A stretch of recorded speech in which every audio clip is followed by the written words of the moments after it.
Hi, my name is Quib, and welcome to I've Read Byzantine. It occurs to me recently that YouTube has fairly few reviews about Byzantine books in general, There's like maybe 10 of them. So, since I read Byzantine books almost all the time, I have like about 60 of them, and I've read maybe like 15 of them. I kind of wanted to talk about it. I feel it's fair to have more talk about the books themselves than like the history is already pretty much covered on YouTube. So where people can find those history much be talked about more, so they can find it in like being more informed about what they're searching specifically. So I guess I could do that. Just saying before we start, I'm from Canada. I'm from Canada. I'm from Canada, and I'm a Quebecer. So I do apologize for my bad English and my accent. You're gonna probably hear it, and you're probably hearing it right now. So yeah.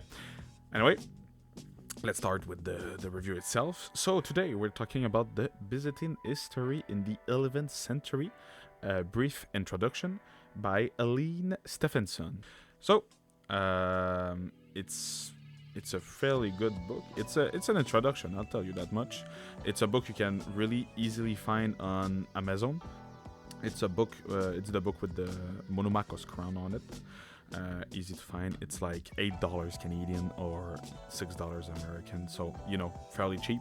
Really good start, I'd say.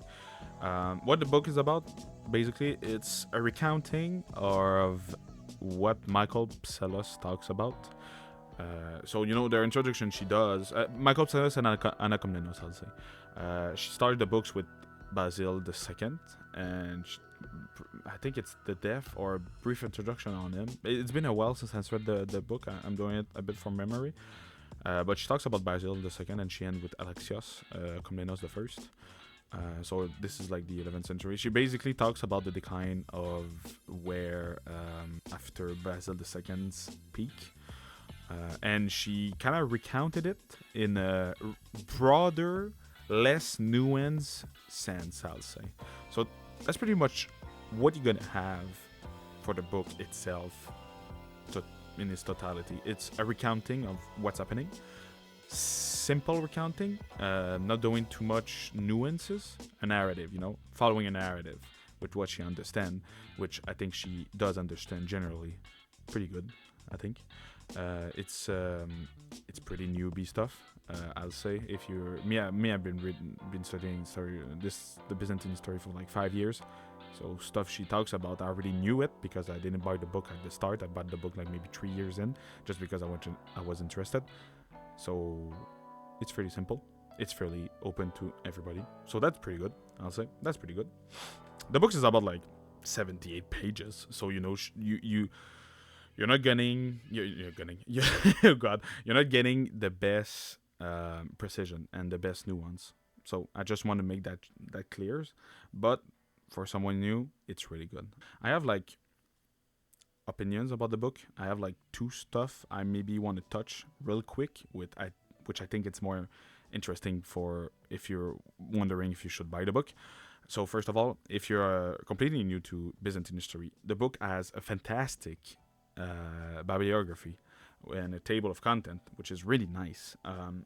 She talks about a lot of stuff, mostly in a way where you can branch off after reading her book. So basically, you read the introduction, you have a basic understanding of everything. Where do you go now? Okay, well, you say, oh, well, I really like Alexios Komnenos. Well, she's going to tell you, well, you have Anna Komnenos with the Alexiad. Go there.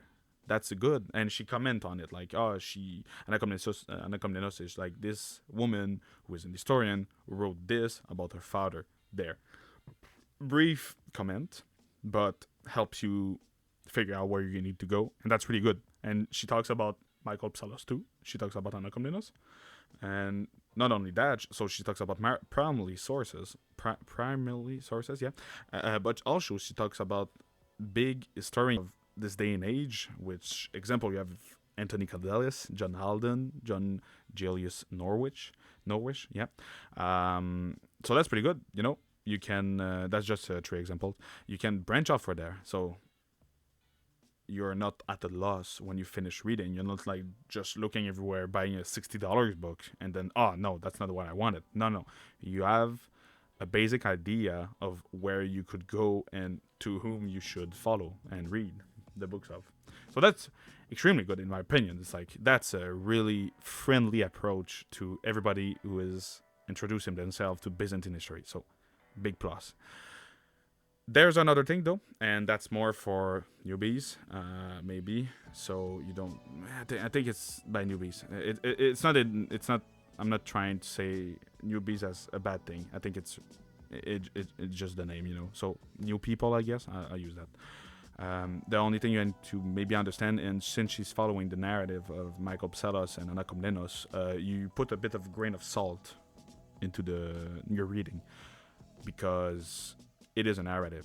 There's bias, but just so you understand that it's not because this guy she's saying it's bad that it is bad.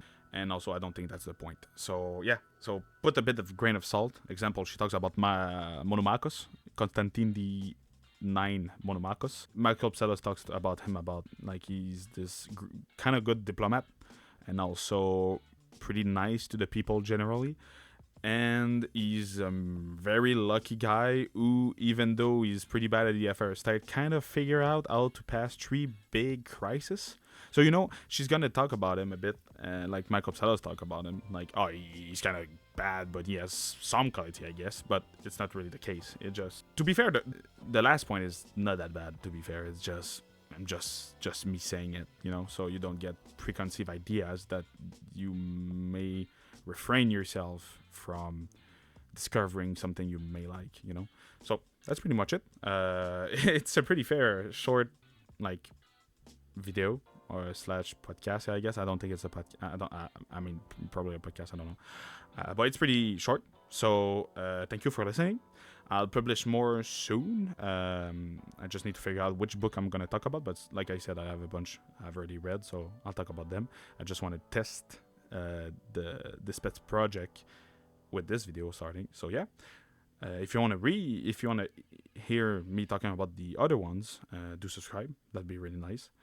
Sinon, oh sorry, French there. So if anything else, thank you for listening, and I'll see you next time.